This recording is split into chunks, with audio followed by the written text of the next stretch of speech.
So the first thing we're going to do is work with Tilly on look, sit, and down.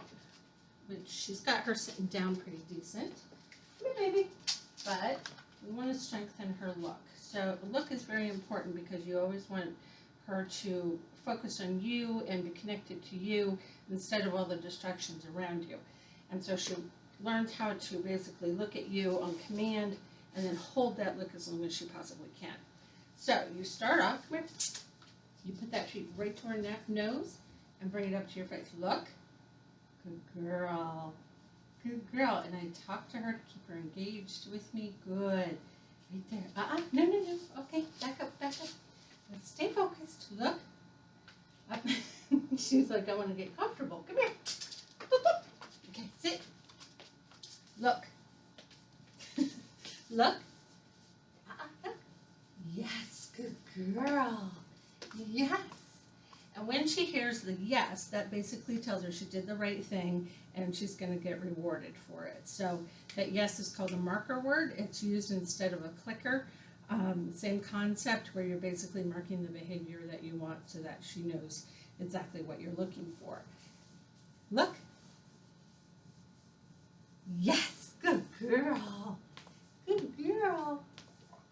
Now, if she's looking down or doing something else, you're just going to, or, she gets distracted, you're going to just randomly get her distracted here. Tilly, look. Yes. Look. Yes. And you don't want her eyes darting away or, looking at the cat over there or whatever. You want her to look straight at you. Look. Up here. Look. Yes. You notice the that I do, that tells her not quite what I'm looking for, I need you to try again. It redirects her brain and kind of gets her reconnected with me. Come here, baby. All right. Tilly, sit. And look. Look. Yes, right there. No, up here. Look. Yes. Good girl. Hold it. Good girl. Yes. A lot of dogs have a little bit of difficulty looking at a person right in the eyes because it's kind of intimidating. So they tend to kind of look down. But the more they trust you and the more bonded they are with you, the more likely they are going to actually look at you right in the eye and hold that look. Because it's a little uncomfortable for them, especially at first when they're initially learning.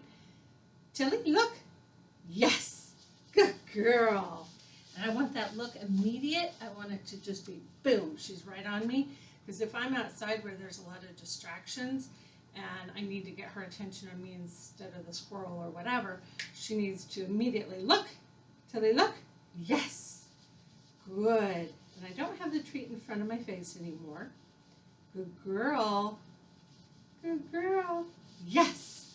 But I still have the treat and she knows it's coming. Good. Now, once a dog is really, really good at a particular command, then you can start weaning them off that treat. So you might only give them the treat every other time or every 2 or 3 times. Tilly, look. Yes, good girl. Hold it. Good. Right here. Good. Good girl. Yes. Good girl. So that time I'm just giving her positive reinforcement without an actual treat so that she knows she did the right thing. Tilly, look. Good girl. Good girl. Yes. What a good girl. Yes. Okay, you can look away. The other part of that is you want to kind of release her from the look. So as she gets better and better at it and she holds that stare, if you're outside and she's holding the stare as you're walking by the squirrel, you get past the squirrel and you say, okay, and let her release the look. It's important, especially with stay and look, place, all of those commands that you have an official release. So she truly understands, oh, okay, I'm good now. I don't have to look any further. I don't have to stay or whatever. A lot of people kind of forget to do that part of it. Tilly, look. Yes. Good girl. Yes. Good. Okay. Good job. So that is look. Now the other thing I want to work on today, come here, baby. Come here, Neil. He's silly. She loves to please, and she loves it if she thinks you're happy with her. Come here, stand up. Stand. Come here. She's getting lazy on me. Come on, girl. Up. That's a girl. So sit, which she knows already, she doesn't even need a treat for. Sit. Good girl. The hand signal goes like this. That's just a way to kind of emphasize it. That way you don't always have to rely on the vocabulary of saying sit. You can just go like this, and she should go into a sitting position. Now you can be particular, and technically she laid down after she sat because she's just being kind of relaxed and lazy. If you don't care if she goes to a down, fine, then let her stay down. But if you really want to teach her, come here, baby. There you go. Good girl. If you really want to teach her to sit, good girl, yes. Good girl, yes. If she were to all of a sudden go to a down, you would correct it and you'd say, sit. And that way she knows, oh, you want me to stay in this position rather than going to a down. But again, it depends on what you want. So her sit is really good. Like I said, don't really need a treat for that anymore. Now, one thing we do want to do with the sit is, let's say I'm several feet away from her. Tilly, look. Tilly, look. Over here. Tilly, Tilly. Come here, girl. So say I'm a few feet away. Will she sit for me? Tilly, look. Sit. Now, they tend to come toward you to sit because they think, oh, would you find some hair? You don't need to eat that, silly. All right, ready? Sit. Good girl. So I'm just a couple feet away. So you start just close enough that, you're giving her a challenge, but not too much. Okay, up, up, up. Move around. Good girl. Good girl. And sit. Yes, good girl. She started to edge forward a little bit. That's not a huge deal. Again, it's because she's used to having you say sit up close, so she's adjusting by coming closer to you. But really, she should be able to sit from, a good distance. Technically, if she's clear across the room, you should be able to say sit, and she'd go down. The problem is, dogs don't generalize well. So if she thinks 2 feet is okay, and that still means sit, but 6 feet isn't, to her that's a whole different command, then she hasn't generalized the command.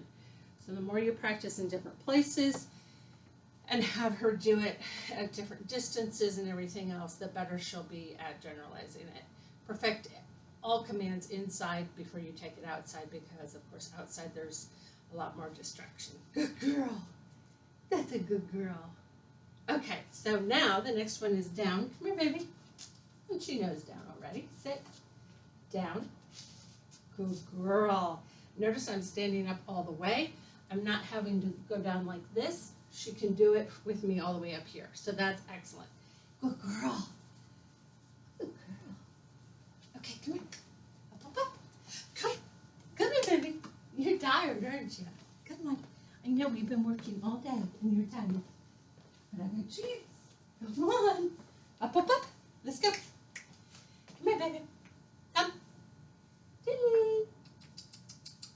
She's being a little bit of a teenager right now. She says, yeah, I don't really feel like getting up. You're going to make it worth it for me. Come on, baby. Come on. Come on. Come on. So if you up your energy and you get all happy, good girl, then you can get her to do it. All right, let's see if we can get her to do a down from a little bit more of a distance. Stay there. Ready? Look at me, look at me. Ready? She's gonna just offer it. She likes to go to the down position. So, it's not hard to get her to do a down. But again, practice it in different places so she gets really good at it on command. Yeah, you're supposed to wait for the command. Yeah, silly girl. Her eyes are kind of closing on me.